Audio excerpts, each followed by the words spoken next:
Los peligros del perfeccionismo. Por Rodney Nelson. El debate sobre el perfeccionismo en la vida cristiana ha persistido durante toda la historia cristiana. Tales esfuerzos han sido muchos y variados, con diferentes énfasis. La manera de entender el perfeccionismo que se discutirá en este artículo es la de perfeccionismo sin pecado. Esta posición proclama que es, no solamente posible, sino necesario, alcanzar una existencia en que el creyente cristiano no comete pecado ni de pensamiento ni de acción. Este punto de vista, pues, es absoluto en su aplicación a la vida cristiana. Se citan muchos textos bíblicos para corroborar esta posición, siendo uno de ellos Mateo 5:48. Sed, pues, vosotros perfectos, como vuestro Padre que está en los cielos es perfecto. Podría hacerse mucha exégesis para mostrar las falsas afirmaciones e interpretaciones de los proponentes del perfeccionismo sin pecado. Sin embargo, para los fines de este artículo, será suficiente un breve resumen de cómo entiende el perfeccionismo el Nuevo Testamento. ¿Cuál es el énfasis en el Nuevo Testamento sobre el perfeccionismo? ¿Cuál es la meta que se desea? Primero, la palabra inglesa consecuente que puede significar lo mismo que perfecto cuando se traduce del griego es completo. Afirmar que Dios desea que su pueblo sea completo y que no carezca de nada, Santiago 1:4, es ciertamente bíblico. Pero, asegurar que ser completo es ser absolutamente sin pecado no es el énfasis del pensamiento bíblico. Insistir que esto es así es afirmar algo que la Escritura declara que es imposible. 1 Juan 1:8-10 dice: si decimos que no tenemos pecado, nos engañamos a nosotros mismos, y la verdad no está en nosotros. Si confesamos nuestros pecados, Él es fiel y justo para perdonar nuestros pecados, y limpiarnos de toda maldad. Si decimos que no tenemos pecado, le hacemos a Él mentiroso, y su palabra no está en nosotros. Irónicamente, Juan escribe esto para que los que le escuchan no pequen. 2:1. Además, la cláusula en 2:1. Pero si alguno pecare implica que ciertamente habrá pecados que perdonar. En estos pasajes, Juan está afirmando que los individuos siempre necesitarán perdón y que este hecho es de una duración perpetua. El hombre siempre será pecador, así que el perdón siempre estará disponible. La manera en que el Nuevo Testamento entiende la perfección es que cada cristiano debe buscar madurez y plenitud en su desarrollo espiritual como meta, y que el pecado puede ser y será vencido en la vida cristiana, pero no hasta el punto de no necesitar perdón nunca. Entonces, el énfasis bíblico en la perfección no implica perfección absoluta, sino un carácter sin mancha que es moral y espiritualmente íntegro en relación con Dios. Se establece la meta de la madurez espiritual, y el creyente es responsable de hacer un uso sincero y adecuado de los recursos espirituales disponibles a través de Cristo para alcanzar esta madurez en comunidad con Cristo y la comunidad cristiana. Después de este corto discurso sobre cómo entiende la perfección la Biblia, ¿cuáles son las principales debilidades del perfeccionismo sin pecado desde el punto de vista teológico y práctico? Como lo indica el estudio precedente, la perfección no es una palabra sucia que debe ser evitada. Sin embargo, una errónea comprensión de este concepto, que el resumen anterior trata de evitar, conducirá a una terrible aplicación. El patrón de pensamiento del perfeccionismo sin pecado revela varias falsas suposiciones y varios falsos conceptos que apuntan al corazón de la teología y la práctica de la salvación cristiana. A continuación, presentamos una discusión de algunos de estos falsos conceptos, no necesariamente en orden de importancia. Primero, el perfeccionismo sin pecado implica por necesidad que algún grado de desempeño y esfuerzo meritorio es vital para la perfección espiritual de la persona. Esto significa que algún mérito redentor se encuentra en el desempeño de las buenas obras y la santidad del carácter. El problema central con este hecho, aparte de que es legalismo, es que presupone que suplementa la gracia, o favor inmerecido, con algún grado de logro o esfuerzo humano.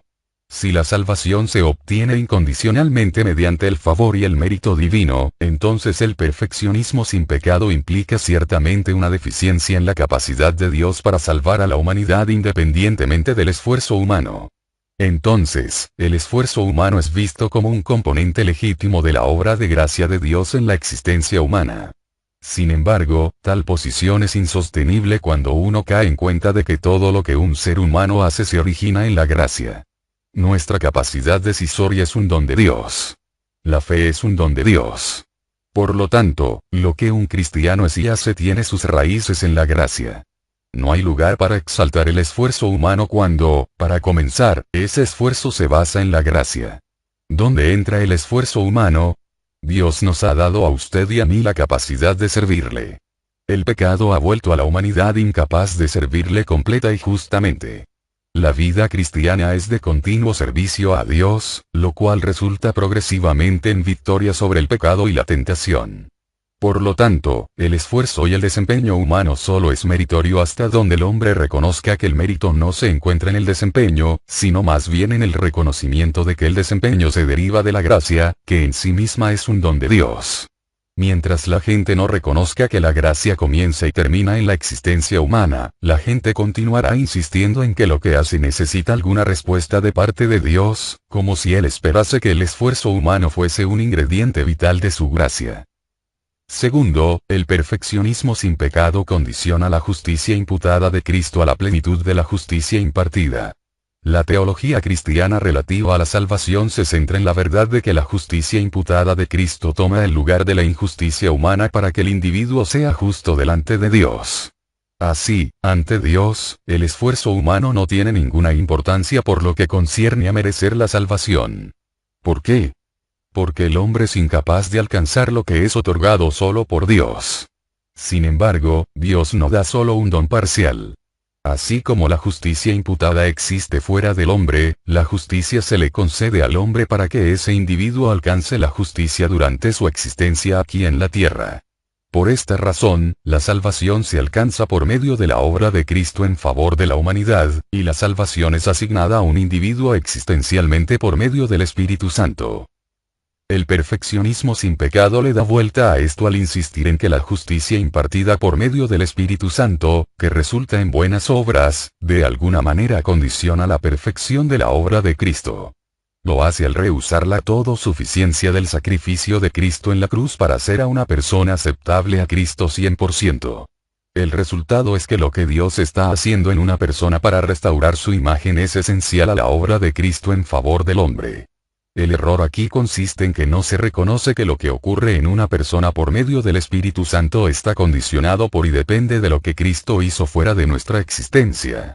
Calificar o condicionar la justicia imputada a la justicia impartida es insistir en que la impartición afecta la imputación, y así, lo que ocurre en el hombre califica para mérito de justicia. Más bien, es al revés. Lo que se ha obtenido por medio de Cristo al declarar todos los pecados abolidos y a todos los hombres justos en sí mismo ha hecho posible que toda la humanidad llegue a ser lo que ya es en Cristo Jesús. Sin embargo, no todos los hombres llegarán a serlo porque, al insistir en su propia autonomía y su propio valor, niegan la todo suficiencia de la obra de Cristo en su favor. Tercero, el perfeccionismo sin pecado supone una poco realista alta estima de la naturaleza humana, lo cual, en efecto, niega la naturaleza pecaminosa inherente en el hombre y su continua presencia en la vida cristiana. Esta suposición es en sí misma mortal para nuestra aceptación del Evangelio. ¿Por qué? Porque, mientras veamos algún valor o mérito en nosotros mismos, la justicia de Cristo no puede convertirnos en lo que era el propósito, hijos e hijas de Dios. El valor propio solo se ve en el reconocimiento de que uno tiene valor porque es creación de Dios. Aparte de Dios, no tenemos ningún valor autónoma o independientemente. De esto se sigue que la estima del valor de él o de ella solo es alcanzada o reconocida por el sacrificio de Cristo, un sacrificio que costó la vida del Hijo de Dios, y que se efectuó para que la creación de Dios tuviera su imagen nuevamente. Es esta imagen lo que nos hace valiosos y da un alto valor a la existencia humana. Dios hizo al hombre a su imagen, y esta imagen es de infinita importancia para Dios, lo suficiente como para enviar a su Hijo a tomar el lugar que me correspondía a mí en aquella cruz para restaurar esa imagen. Así, mi valor está centrado en Dios y legitimizado por la creación de Dios y su redención a favor mío. El perfeccionismo sin pecado subraya un intento de restaurar esta imagen minimizando el alcance del pecado en la vida cristiana. El pecado existe en la vida del cristiano. Pablo, quizás el más grande apóstol, se refirió a sí mismo como el primero de los pecadores, 1 Timoteo 1, 15, 16. Una autoevaluación como esta al final de la vida por parte de un apóstol como este debería decir algo a todas las autoevaluaciones cristianas. Cualquiera que diga que no tiene pecado es un mentiroso, como afirmó Juan, y esto se refiere a la posición de uno durante toda la vida. No existirá ningún momento en que un cristiano pueda afirmar que está libre de pecado. Sin embargo, un cristiano puede saber que es salvo y justo delante de Dios. ¿Por qué? Porque siempre necesita la misericordia y el perdón. Por lo tanto, todos los seres humanos, en virtud del pecado de Adán, son por sí mismos pecadores desde su nacimiento y siempre necesitarán un Salvador. El perfeccionismo sin pecado yerra al creer que el hombre puede alcanzar una posición y una condición de impecabilidad, implicando con ello que el hombre no tendrá necesidad de perdón. El perdón solo es necesario a causa de la pecaminosidad del hombre. Un verdadero cristiano es siempre un pecador, siempre un penitente, y siempre será perdonado. La naturaleza pecaminosa existirá siempre en la vida redimida de un cristiano, y combatirá contra la naturaleza justa impartida a cada cristiano salvado. La batalla ruge hasta la muerte. Esto no niega el poder de Dios en la vida de uno, sino que afirma la realidad actual de la existencia espiritual. El cristiano peleará la buena batalla, pero siempre combatirá al enemigo. Cuarto, el perfeccionismo sin pecado, en su celo por alcanzar la santidad y una vida santificada, tiende al legalismo mediante deberes incesantes y superficiales que deben ejecutarse en obediencia a la ley. El problema con este factor debería ser bastante evidente. Jesús y Pablo tuvieron que combatir estas tendencias durante todas sus vidas. Esa tendencia buscaba clarificar la ley de Dios interpretando e imponiendo incesantes reglas en cuanto a su observancia. Así se crearon el Talmud y el Mishnah en el pensamiento judío del siglo II. Tales intentos, mientras tratan de clarificar la ley, solo pervierten y oscurecen el significado y la aplicación de las leyes en la vida de las personas. La obediencia se convierte en una mera serie de reglas y reglamentos que deben ser observados mediante detallados rituales y autodegradación. Jesús y Pablo afirmaron correctamente la validez de la ley, pero también apelaron al motivo correcto para su observancia, el amor. Pablo afirma que la ley no puede ser obedecida siguiendo meramente reglas detalladas. El cristiano obedece a Dios permitiendo que el Espíritu Santo controle su vida y sus motivos. El Espíritu guía a toda verdad y a la correcta observancia. La tendencia del perfeccionismo hacia el legalismo es quizás la mayor falacia. Quinto, el perfeccionismo sin pecado confunde la erradicación del pecado voluntario y deliberado con la abolición del pecado absoluto y natural en la vida cristiana. Este es un punto muy importante. En las Escrituras existe una distinción entre el pecado voluntario y deliberado y el pecado que ocurre como resultado de la naturaleza pecaminosa. El pecado voluntario y deliberado resulta de un esfuerzo a propósito por parte del individuo para hacer realmente algo que es incorrecto. Estos pecados se cometen una y otra vez. Son pecados habituales. La Biblia afirma que este tipo de pecado no ocurrirá en la experiencia cristiana genuina. 1 Juan 3, 9 afirma que los creyentes no continuarán pecando. Nótese que no dice que los creyentes no pecarán. En el griego, los verbos denotan acción continua, no simplemente una sola ocurrencia. Esto significa que Juan está diciendo que el creyente no puede practicar el pecado habitualmente. Simón J. Kistemaker, Santiago I 1, 3, Juan, p. 303. Los pecados habituales son erradicados de la vida del cristiano, mientras que los pecados de la naturaleza humana continúan. El pecado permanece en la vida cristiana, pero no reina, véase Romanos 6, 8. Una vez que el creyente ha nacido de nuevo, el pecado ya no puede controlarlo y dominarlo más. ¿Por qué? Porque ese individuo ha sido nacido de Dios y la naturaleza de Cristo le ha sido impartida. El perfeccionismo sin pecado supone que el pecado deliberado y habitual, no solo es erradicado, sino que el individuo será finalmente incapaz de ninguna acción errónea. Sexto, el perfeccionismo sin pecado tiende a centrar su atención en la experiencia y el desempeño del individuo, más bien que en la experiencia histórica y la obra de Cristo. Esta tendencia conduce a la preocupación por la espiritualidad y el esfuerzo propios percibidos por la persona. Es mayormente subjetivo, y tiende a un complejo de culpa que se convierte en un círculo vicioso de condenación legalista del yo. El resultado es el temor, porque tememos no alcanzar el blanco.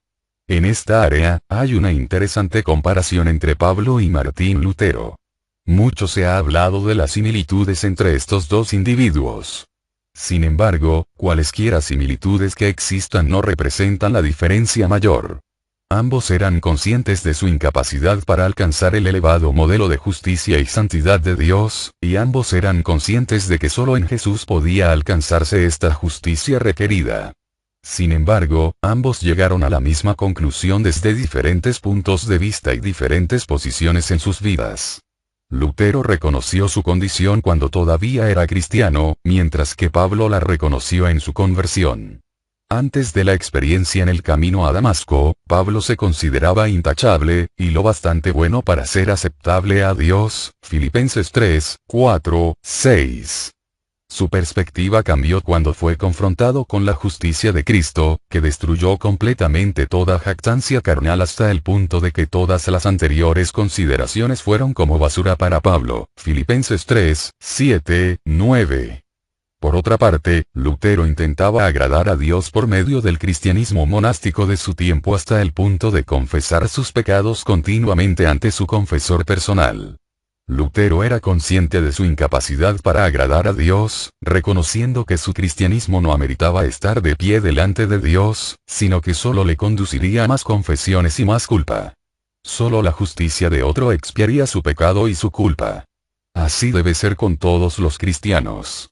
No importa si somos conversos recientes o hemos sido miembros de iglesia durante toda la vida, el reconocimiento de que Cristo es todo suficiente para la salvación por fe solamente debe estar afianzado en nuestra confesión y nuestra vida cristiana.